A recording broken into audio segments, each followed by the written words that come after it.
Another doctor came and he goes, hey, KB, can you move your right hand? And nothing. Move your right foot, your leg. This I can easily done, but none of this side was working. It's just like, I'm laughing now, but inside of me, I'm thinking like, fuck, this is it. And I prayed. Again, I'm very spiritual. I connected with higher power. I closed my eyes. I said, God, if this is it, but if you give me one more chance to go out there and to be the best version of myself and to inspire people to do the same for them, I promise you I will not let you down. I had made up my mind that time that this is it. I will do the best I can. The rest I give it to the higher power.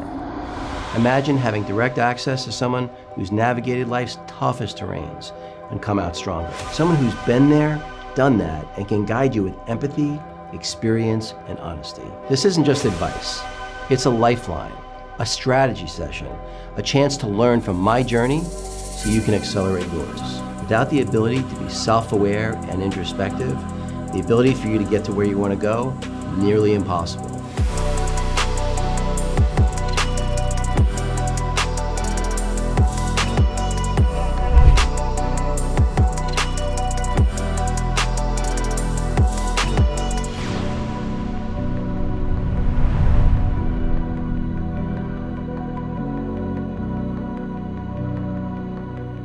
Hey everybody, welcome back to the David Guttman podcast.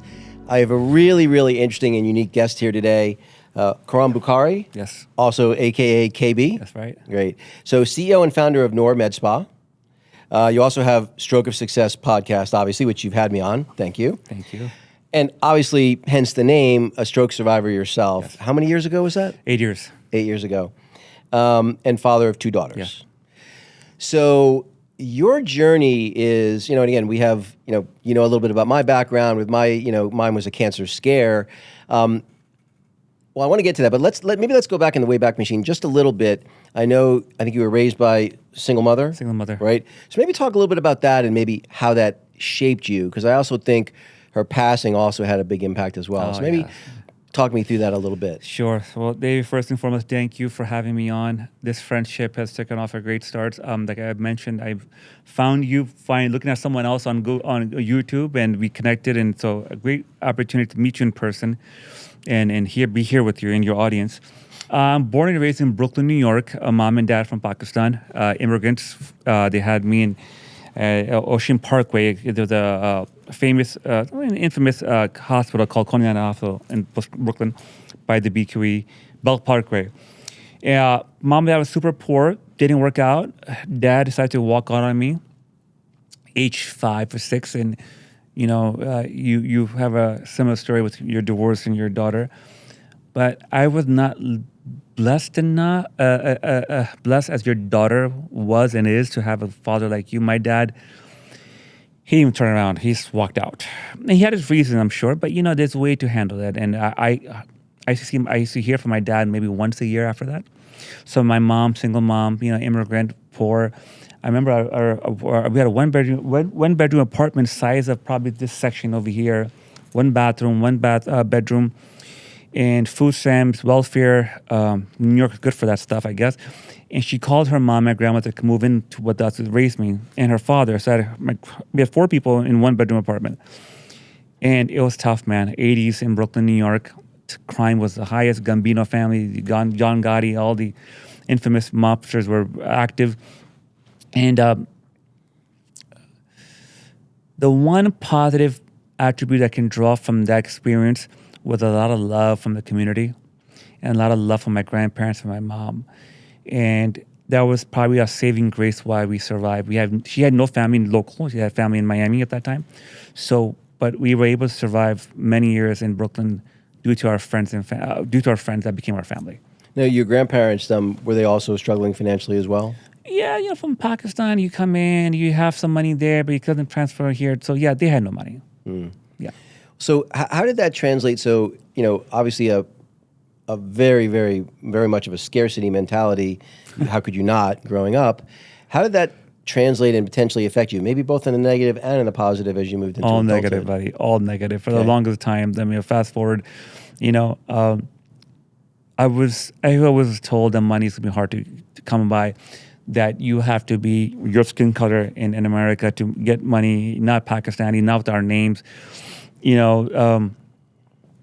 I remember when my mom was 40, she was 37 years old when she came home one morning from the hospital and told me, hey, I have cancer. And 6 years later, she passed away. And, How old were you when your mom was diagnosed? 17. Okay. And I was 22, she was 45, 46 when she passed away. I'm 43 right now. I was almost her age, if you put it in perspective. Even that situation was just always negative, no hope. The reason why she didn't survive, and of course, the higher power is calling, she was so fearful that she felt a lump, but she ignored it, thinking that if she ignored it, there would be no big deal. It'll go away. And she ignored it for a year and a half. And if she had not ignored it for that year and a half, she would have been here. And but she did what she did. She did the best she can to raise me. No qualms with her. I love her to death. But mentality was very weak, David. Okay, 15-year-old KB, what was he planning to do? I always knew I wanted to do business. Creativity was my thing. I had a passion for filmmaking, creative business, communication was my thing, but there was no solid plan. There was no father to add to your audience. For them to take away something. Patrick Bet-David, you familiar? Yeah. He made an amazing video about a year ago. And I was sending the link. How important of a father figure, a role of a father is in a household, even a divorced household like yours. The tonality as co-parenting, the reason why so many people right now in the year 2025 are in jail, from my generation, the kids were born in the 80s, didn't have a father. So lack of a father, a mom who didn't believe in herself, her husband left her, she started eating and binge eating in depression. She had no future. And here you have a 6-year-old son watching this all happen. The subconscious, conscious mind, our buddy David Lamb will break this down, William Lamb will break it down. It was so weak. Moved to Miami, Florida. My uncle, her brother, I love him to death. My godfather, he's my father figure. Uncle Mo, if you're watching this, shout out to you. He took me in, and his wife took us in South Florida and helped me to get back on track. His wife was big for me to go to school. But at the same time, I'm working, going to school. My mom's sick. Every time she's sick, I'm taking care of her. And she lost her battle year 2004. So I know you said you maybe only interacted with your dad once a year or something like that. Did you ever have a conversation with him and ask him why? Yeah. What did he say, if you don't mind me asking? No, please. All questions are welcome. The answer changed as the time went. Right, my dad right now is probably probably in his 60s, late 60s. The answer I get now is a better answer. Like, I did wrong. I should have reacted a little differently, and I should have done things differently. Not with my mom. He goes, listen, we're different people. Divorce happened. That's not. I get it. I get it. But the way you parent as a co-parent, that's up to you. That's how you know. But early on, I was like, oh, your mom never let me see you, or excuses. But now I get the truth that, look, I did wrong, and forgive me. Right. So he asked for forgiveness. Have you been able to find that forgiveness? Yes. Yeah. Yes. You can forgive, not forget, though. Of course. Right. Yeah, I forget I think it was Aristotle who said something like, poison only harms the vessel that holds it, not the object over which it's poured, or it's probably more eloquent than that. But I definitely have found that myself, that I always, like we had talked about when I was on your podcast, that if you can get your head right with the fact that anyone born to their DNA and circumstances would behave the way they did, then you can feel empathy. Because again, I think it really genuinely sucks to travel through life with regret, wishing you'd done things differently. And then you can only help but feel fortunate, for not being that way. Yeah, the point you made in my podcast. Now, I didn't agree with you then, but now it resonated. You're right. I mean, he's a narcissist. His upbringing was very different, and explains a lot why he did what he did and how he did it. Yeah.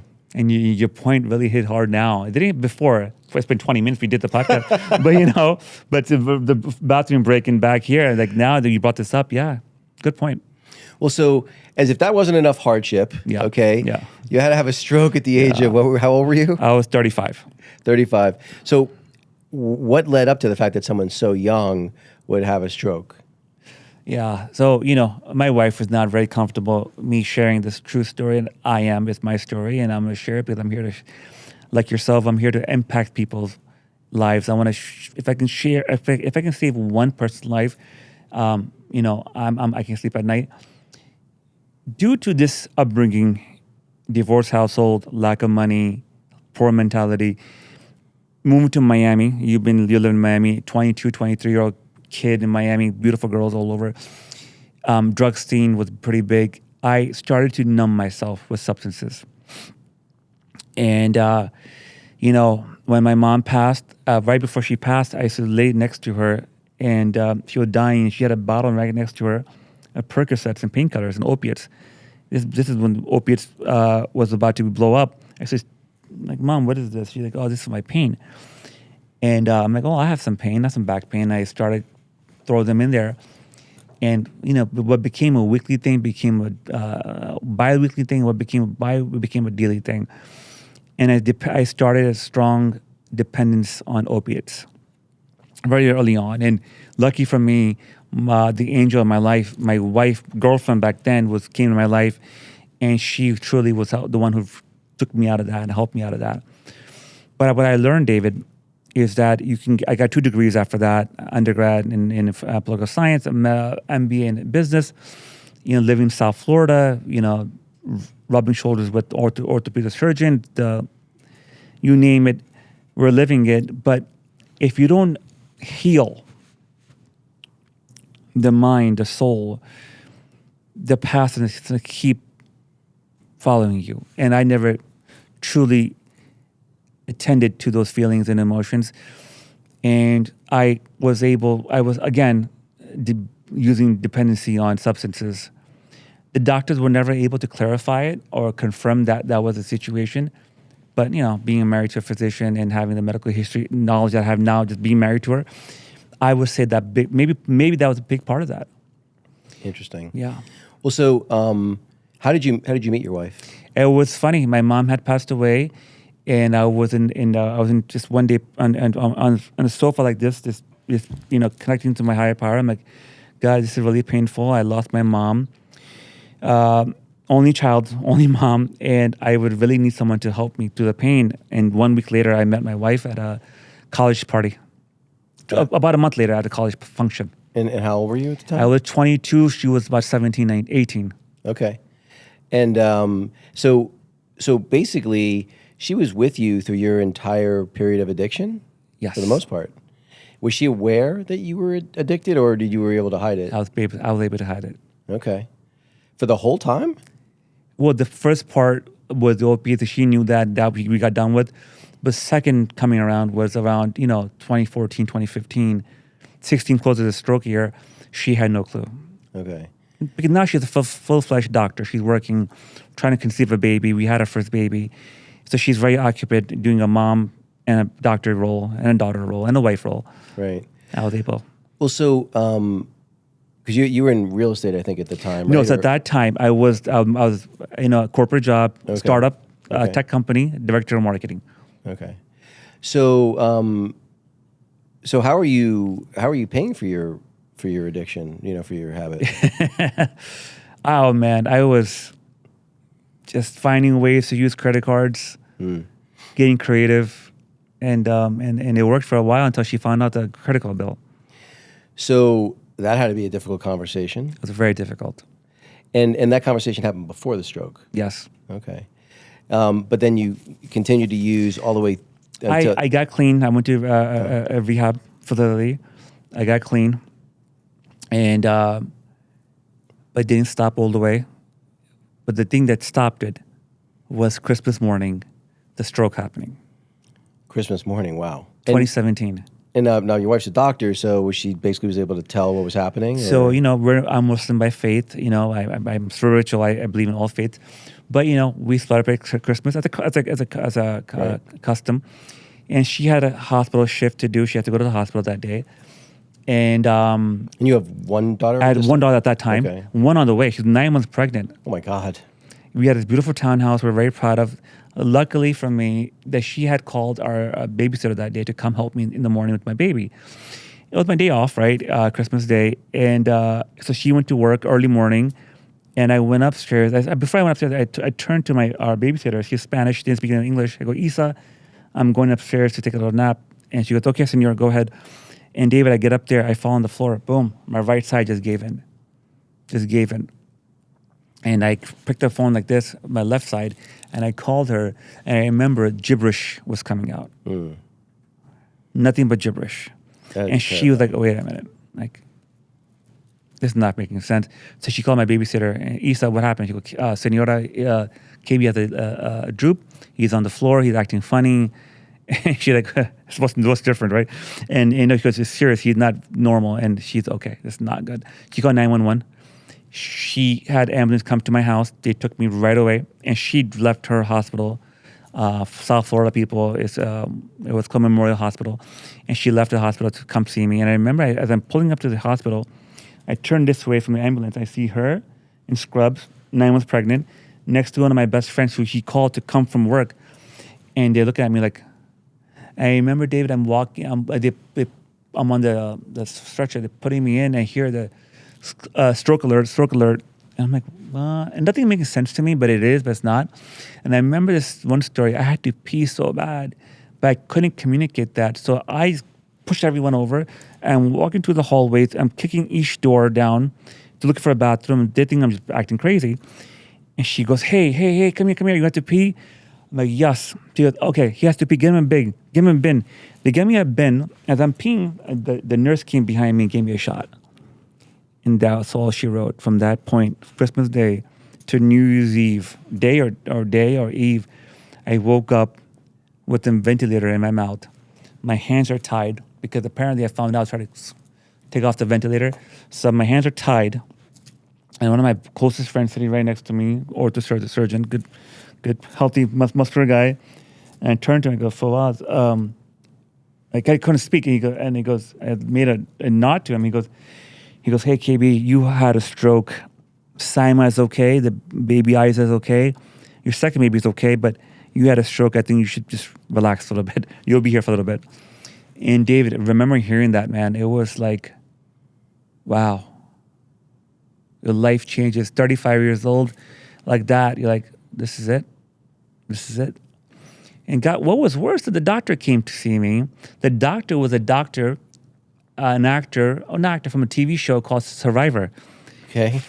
I don't know if you watch the show. A little bit. But he's a doctor. And my brother-in-law was telling me, like, he introduced everyone in the family. Hey, by the way, I'm his doctor. I'm from the show Survivor. Anyways, Dr. Ken, I think his name is Kenneth, great guy. And he comes up to me. He goes, hey, Mr. Bukhari, you had a stroke, but you'll be here for a little bit and stay there. And he walks to the corner of the room with my wife sitting there with 9 months pregnant, belly coming out. And he goes to her, he goes, Sam, I don't know if he's going to be able to. Well, he survived it. We can see his eyes were open, but I don't think he'll be able to function life normally. And I could see her look on her face go down. And that's a conversation you should have, I think, outside of that room. Right?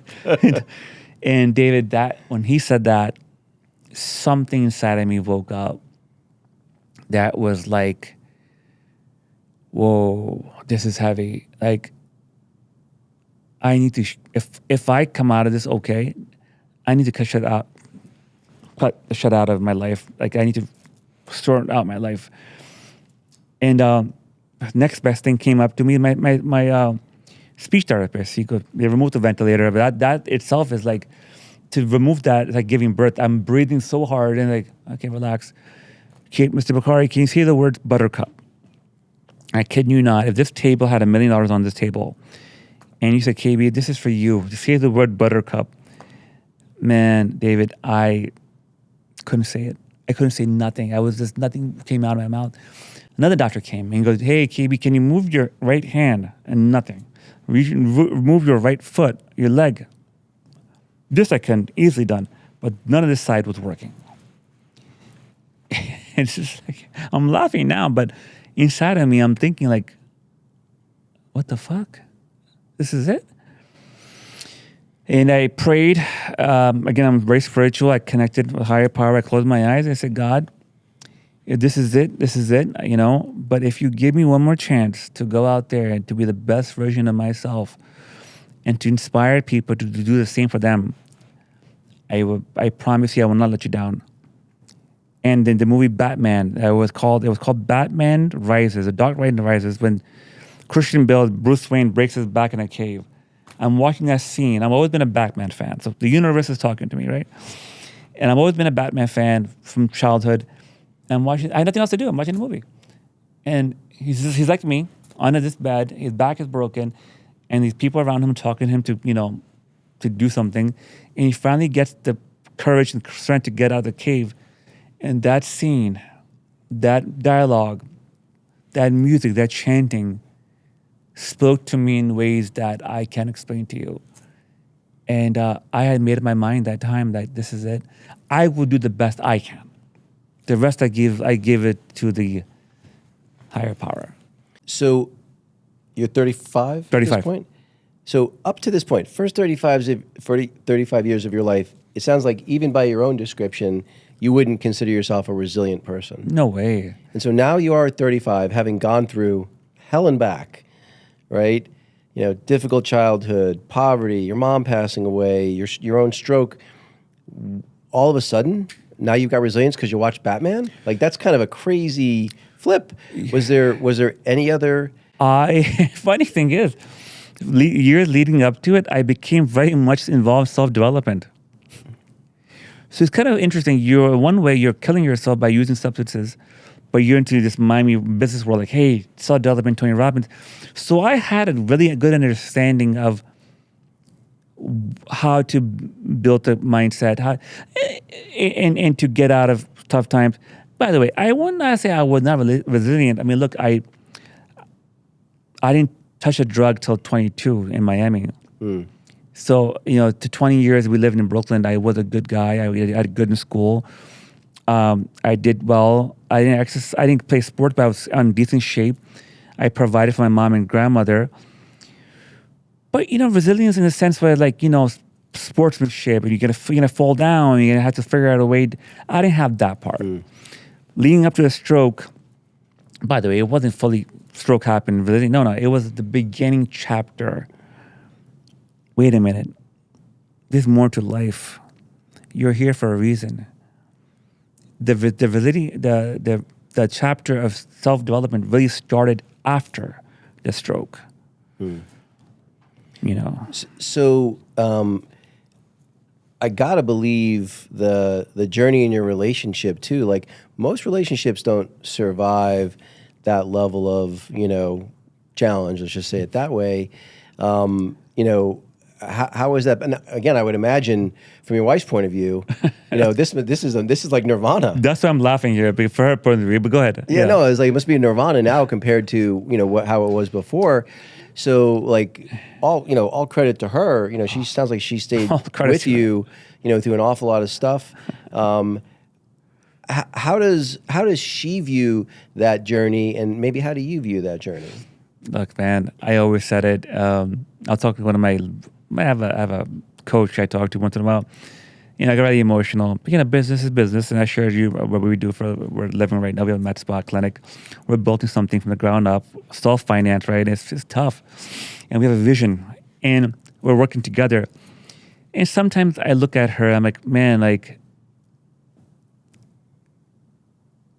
I wish maybe I know, like, I think she could have done better.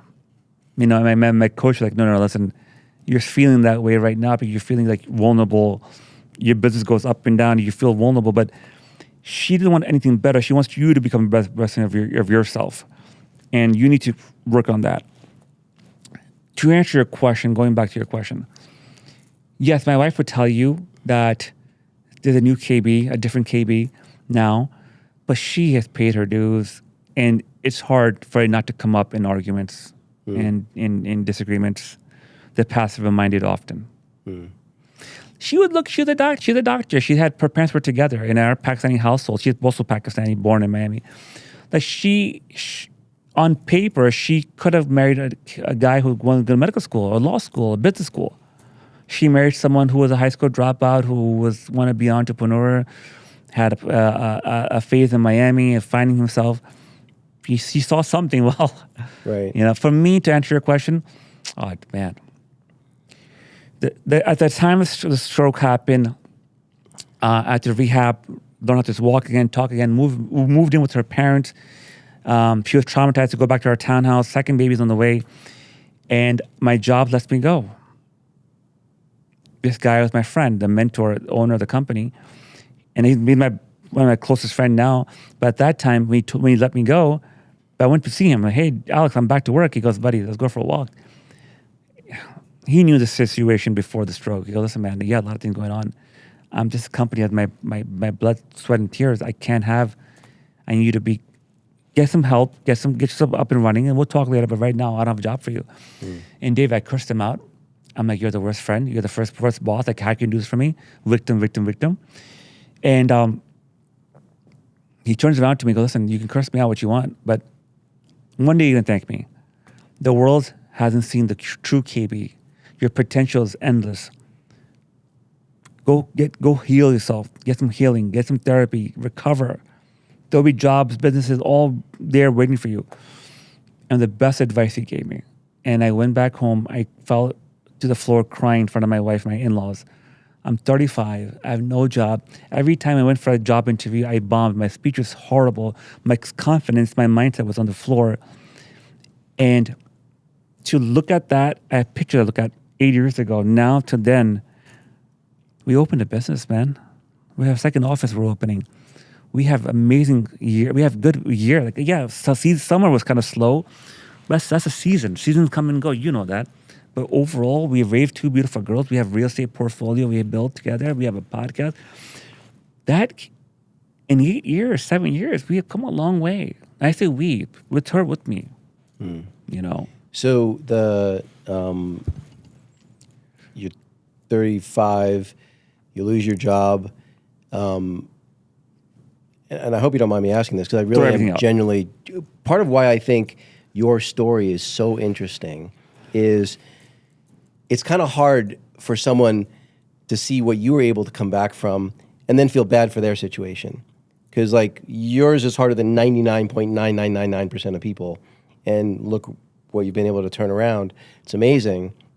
I think that will help other people be like, hey, maybe don't be like poor me. Like it could be a hell of a lot worse. I'm trying to imagine what that must have been like coming home to your 9-month pregnant wife, your in-laws, which I'm sure are not thrilled with you, to say the least, right? This is their precious daughter that's, they probably feel like maybe they feel it could have done better. They told her. And they eventually gave They probably told you, right? They told her before marrying me. And, God bless my mother-in-law, father-in-law, they're watching this. They're out of my house watching my kids right now. I love them to death, man, because they did not. I told my mother-in-law that recently. I go, Mom, you did not need, if I was in your position, I would not give my daughter to this guy. Right. We're Pakistani, man. We're born in America. We're Pakistani. We're very much about engineering. Our nose is up in the sky. Finance, engineering. My wife's Afghan, so so I can totally relate. Okay, I didn't know that part. Okay, interesting. But they gave me a chance. They accepted me in their family. The stroke happened, and let me tell you something. Not once did they ever remind me. I'm gonna get emotional. They ever remind me that I was a mistake. Yeah. Well, it's nice that they gave you that grace. Yeah. So now, you're, like you said, I'm trying to imagine, how low your self-esteem has to be. You're out there trying to interview for a job. Your speech, is probably not normal at this point, right? What was the first job you got and how did you manage it? No job, buddy. That's why entrepreneurship came in. Having my wife sitting across me, she says, babe, you did real estate in the past. You're a people's person. The doctor told me 10% of your brain is damaged. I don't even know you'll be able to carry the jobs you had before. Sales is easy, speaking, selling a product. And she goes, listen, the fact that you're able to walk and go to the bathroom and take care of the kids with me, she in her mind, she said that she told me recently, she's like, I thought I'm gonna have to work the rest of my life and be the doctor at the hospital. You be home with the kids, right? With my mom and dad. The fact that I was able to, David, take a shower by myself, brush my teeth, wash the emails, do stuff. They're like, babe, just go for a real estate license. And that was the best move, the best situation. I got into real estate, passed my exam. Law of attraction, manifestation. I manifested my first home listing. My neighbor, my in-law's neighbor, I knocked on the door. I said, guys, I had a stroke. I'm your neighbor's son-in-law. I had a stroke. I'm recovering. I can sell your home for cheaper than anyone else. Come inside, talk to us. I use that stroke story. My friends make fun of me all the time. Like, hey, man, enough of the stroke story. But hey, man, it got me on a podcast here. I use that story so much, not to do feel sorry for me, but show them the resilience I had, the grit I had. So if that's the grit I had that part of my life, I'll sell your home. I'll find you the home. And David, before you know it, sold multiple homes. My broker was in Orlando. He called me and said, hey, I have a team here for you to come take over. 30, 40 agents. Why don't you move here with your wife? Wife had a great opportunity to move to Orlando also. He had a great hospital. So we packed our stuff, took my kids, went to Orlando, and became team leader. And becoming a team leader was so monumental in my entrepreneur's journey, because now I can sit back and look at scaling. So me buying an agent, I was making X, Y, Z. I had to sell X amount of homes. Now, as a team leader, you're almost like a mini owner, because you have these 30, 40 agents. You see the P&L. Yeah, they're paying for the leads and stuff, the brokerage, but now I get to override every time every agent sells something. Dude, my income went 4X overnight. I'm like, wait a minute. This is how businesses work. And my wife also sitting right next to me, she was like done with the hospital stuff. She's like, yeah, this is I think how it works. They're like, we both now together, like, what else can we do? Money started rolling in. We started having savings. I mean, this is around COVID time. So it's 2017 to COVID, 3-4 years. In 3-4 years, man, I'm really proud of her and myself to be able to bounce back where we came through and find careers and find a way to live and survive and raise our daughters. So, all right. So you've got like this amazing comeback story. Money's rolling in, and so now you're like, life's too easy. Let me leave the Real career, estate. the new career I've started, and start a med spa. Yeah. Walk me through that logic, because not necessarily the one that the average person would say. Yes. You know what? Let me make my life a little more difficult. Yeah. You said it, my friend. Oh, we always, as a couple, wanted to do a business together. We always did. Number one. Number two, we're sitting down after having our second baby in my in-laws' house. In-laws were nice enough to give their master bedroom, and the master bedroom had a couch like this.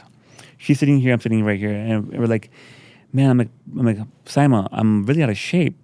And she's like, yeah, how about me? And we're talking about how, would it be great to go to a medical spa, a wellness clinic, where we can be ourselves, be a family, and come and not feel like we're out of place, or not feel like we don't belong. Like in most gyms you go to, 99% of people don't go to the gym because they feel intimidated, right? But we're like, what if we can come up with a clinic that would do that, offer a family environment? And that was 2017, 2018. That idea brewed in the back. And my mother-in-law, my wife's mom, was always saying, you both need to do a business together. You have marketing, branding, you're from New York, quick mindset. My daughter is a medical doctor. Like, you're dumb. Why are you working in the hospital? Both of you do something together. And fast forward 2022, my 40th birthday party is about to happen in Miami. So we're about to leave Orlando, and in 2 weeks, my 40th is about to happen. My wife's like, listen, meet me at the medical spa. You should get some talks. So we go to the medical spa, we sit there, and my wife's about to come inside, and the nurse who's doing my talks goes, I know your wife from the hospital. I'm like, really? Okay. She goes, yeah, I left the hospital world because this is so much better. Not easy, but you control your destiny. And my wife walks in, and they go, oh, I know you. And they're like, I'm getting talks. They're both there talking. And you go, guys, I'll tell you what, you guys should open a medical spa. And I looked at her, I'm like, Desi, like, in a world that is dog eat dog, you're telling us to open a medical spa to be your competition? He goes, listen, actually, like, I believe in abundance mindset. There's enough out there for everyone. Like, you guys would be good at it. And David, that was a confirmation for us to say, you know what? This is a calling for us. Interesting. It's funny. There's two kinds of relationships that I see tend to work well together. either a relationship like yours where, they're in business together, or a relationship like mine. My second wife, she's quite a bit younger than me, and she was working and was doing pretty well. But it wasn't changing our lifestyle. She was stressed all the time, and I was like, I would rather you just be a force multiplier for me. You're not happy doing what you're doing, so And she says, well, what am I going to tell people? I'm like, tell them you're retired. Who doesn't want to be retired at 30, right? So it's like either where the wife is a force multiplier for the husband, or they work together. I'm curious, maybe among your friends and so forth, what do you see in because I feel like when the husband and wife are working in completely different careers, completely different industries, different bosses, whatever it might be, that can often create, conflict where there otherwise wouldn't be. Yeah, I mean, you see how we work together overall? Yeah. Yeah, I mean, look, she would say that it's tough. I would say it's one of the best things. One of the best things, the couple here before I interviewed before you, John and Nineveh, same thing. I'm always been good at leadership.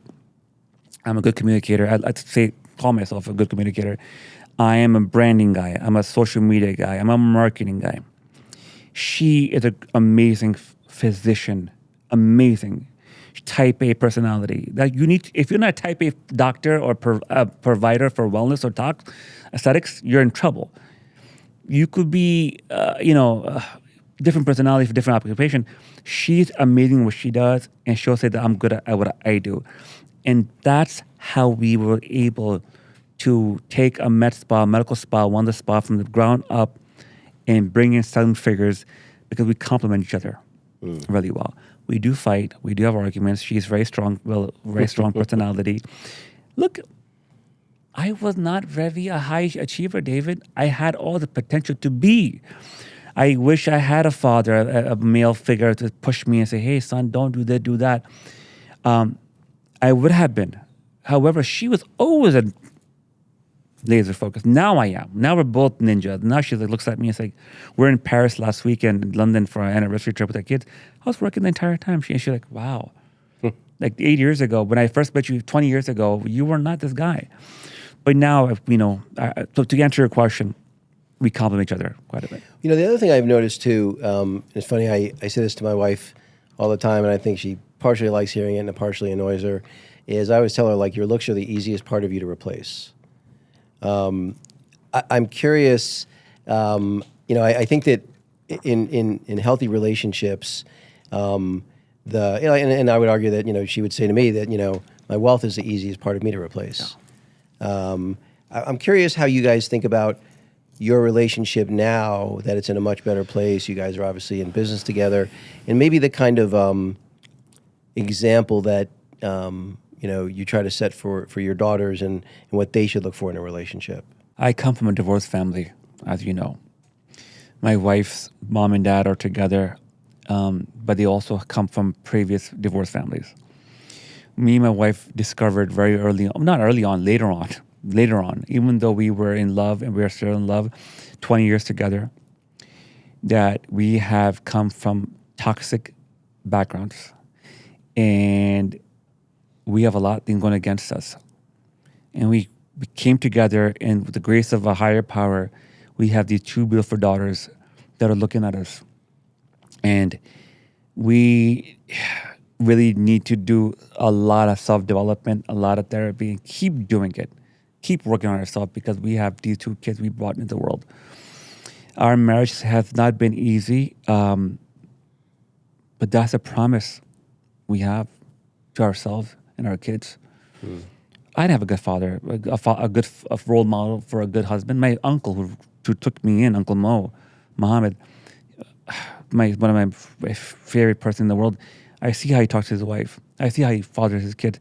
My father-in-law, God bless him, amazing father, patience, sits with them. And, I think that having those 2 type of men in my life really helped. So, how much of your journey, and maybe you and your wife's journey, because your daughters are, I think, 7 and 8? 7 and 8. Mm-hmm. Yeah, are they even aware of, and if they're not, is that something that you'll share with them when they're older? They have a little bit of a backstory of daddy had a sickness and he had a problem with medicines, bad medicine. And number two, they're fully aware of the stroke story. They're fully aware that dad had a broken family. Their grandmother lost her life to cancer. And that stuff I want them to know and to share with them. I would share the full story as they get a little bit older.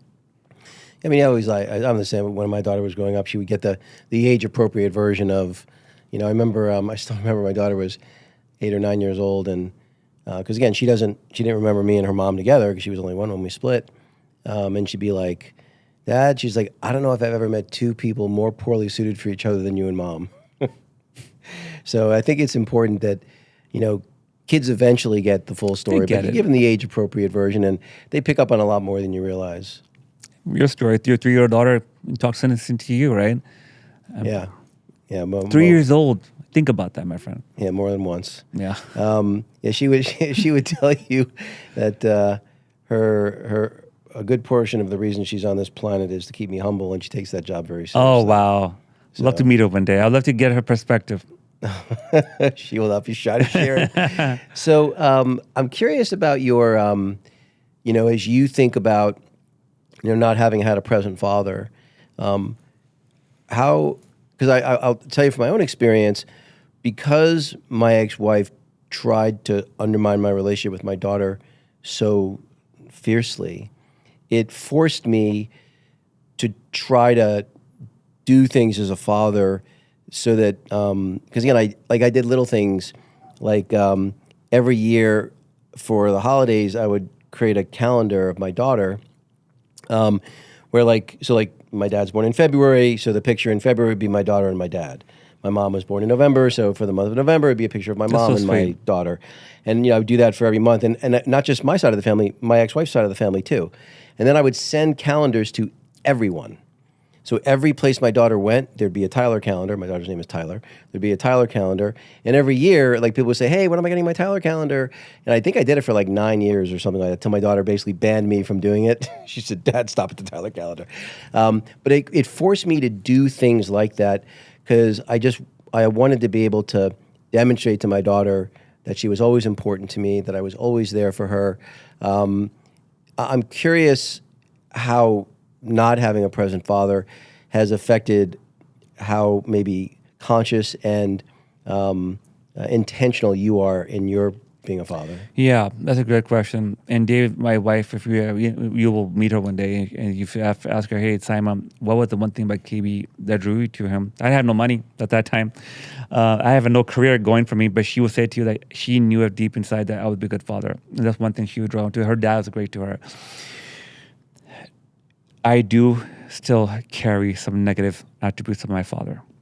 And I go to therapy. I go on and off, but I really am very conscious now in my 40s that I feel like everyone needs therapy throughout their life, some part of their life.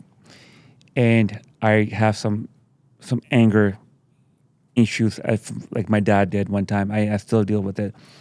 So I work really hard, super hard, to be the best father to them. I'll give an example. Every morning I drop them off to school. We start with a prayer. Then we talk about our affirmations. I am wonderful. I am enough. I'm motivated. I'm smart. And then we do our gratitude list. And that's a daily thing for us. Mindset, self-development for them starts now. And every day I remind them that you are loved by your mom and dad, and you are enough, and you are incredible. Life will not always be easy. You have to put some work to it, but you are more than enough. Because I wish someone that did that to me. So to answer your question, I am very consciously aware of my skill sets as a father. That's wonderful. Yeah. So here you have problem with your speech. So you're like, I know, I'll start doing podcasting, right? People laugh at that. Yeah. So maybe walk me through, because I think even before your Stroke of Success podcast, I think you had another podcast before that, right? We had a channel. We did reviews, but that didn't go anywhere. My brother-in-law. Okay. One fine day, my wife and I are sitting down on a couch like this, watching TV, about 3 years ago, and I go, "Babe, I really want to do a podcast." I'm always inspired by people's stories, and it's to pay it forward. But Dave, when stroke happened, and I'm at home, in-laws home, and I'm looking for a job, I really turned to self-development. And when I say self-development, Patrick David, all these gurus, online people we see the real ones actually. Their stories inspired me, and how did I get connected to them was social media and podcast. So I said, you know what? Why not pay it forward? And she said, yeah, babe, go for it. Stop talking, stop thinking about it, execute. I call her brother, my brother too, Billy. Billy, I need a name. Perfect. Okay, let's talk about it. We're talking about it. He goes, buddy, stroke success. I'm like, stroke to success? He goes, no, stroke of success. And shout out to my brother-in-law, Billy. Love you. It's clever. It's very clever. He has his name that he named for my podcast, and that's how it came about. I started from my laptop camera, horrible quality. If I showed you my first episode, you'd probably laugh. My wife used to watch them and say, I want to barf. This is horrible. David, from there, I just like, you know what, F it. I found ways to attract better guests. Before I was calling my ex-employers, hey, you want to do my podcast? Nah, entrepreneurs like yourself. In 2 years, knock on wood, grace of a higher power, I was able to get some amazing guests. Now I have over 80 guests. I worked through 2 different studios in Florida, Miami, and in Orlando, and now one here in Arizona. So, who is the most well-known guest you've had on your podcast so far? Alex Morton. He's a speaker, entrepreneur, young kid, 34 million followers. No. And then Annie Elliott. It's very controversial. And Sean Whalen, who lives right in Salt Lake, Utah. Okay. He has a brand called Lions Not Sheep. Oh, very nice. So, tell me a little bit about Neuro Spa and kind of like where it is now, where you guys are planning on taking it. Neuro Med Spa and Wellness was just open for 80% aesthetics and 20% wellness. My wife was the face of the company. I'm kind of a mistake looking back now, but it's okay. We're growing from that. It was very pink, and she is the face of the company. Like, she's beautiful. She's a doctor. Put her out there. People come in. And they did. We did. We did really well. We have one location right now currently open, Lake Nona, Florida, across the airport.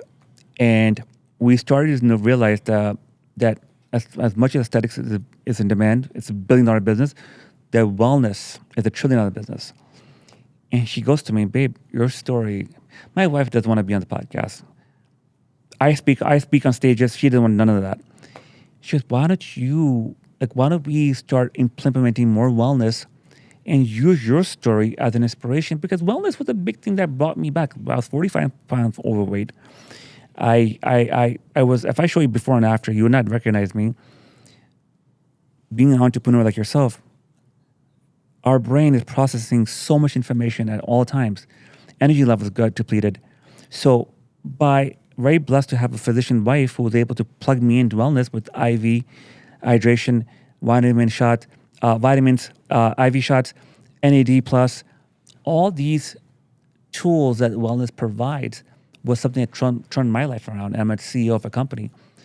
So why not share that message with the world? So now I do keynotes around the world. I did one recently in Houston. I opened up for Mario Lopez, the actor, 500 people. And I came off the stage. I had met 3 women in tears, like, KB, where's your wellness studio around here, your clinic? I'm like, oh, it's in Orlando. And it hit me like right there, like, hey, like maybe I should, with her, share our story and make this a aesthetics and wellness. Not only look good from the outside, but the outside doesn't do anything good for you unless the inside's good enough. So, imagine, it's 25 years from now, you're still around though, and someone was speaking with your daughters. What would you want your daughters to say about you? He was a flawed man who always tried to be better. He came from flawed situation, flawed background, but our dad never gave up. Our dad was always a fighter. When you think about, where you want to be professionally in, say, the next 5, 8, 10 years, is it all about the Neuro Spa? Or are you guys going to make another pivot at some point? I have an idea that I'm going to share with the individual tonight for dinner. I am a big believer in mindset. And I do want to exit the Neuro Med Spa wellness industry, but I feel right now we're doing the aesthetics, we're doing the wellness, but there's a mindset product of it. And that's something I have a great idea. It's a whole vision I want to plug into it. And, inshallah, we will put it that's my vision in that direction. But to answer your question, I want to write a book. I want to get paid to speak on stages. Right now, I get a very small fee, paid for my time and my story to share and to inspire. I want to become produce a movie, content. I want to produce content about comeback stories and people who came back from crap and people who've gone through crap in life, shit through life, made it. And with that being said, Circle of Success Media Company, I want to monetize it to the full level. I want to do masterminds and have speakers like yourself come in, William come in, John come in to speak on stages. So there's a lot. Well, Katie, I have to tell you, your story is so inspiring. I love talk about the road less traveled, really the road less traveled. Where can people find you, and where can people find about the stuff you're up to? Thank you, David. You can find me on Instagram, KB Rockstar CEO. You can find me on YouTube. The channel, my channel is called Stroke of Success Podcast. On YouTube, we're on Spotify. We'll be on iHeartMedia and Apple Music pretty soon. And that's the best way to find me. KB, thanks for your time. Thank you, David. Thank you for having me.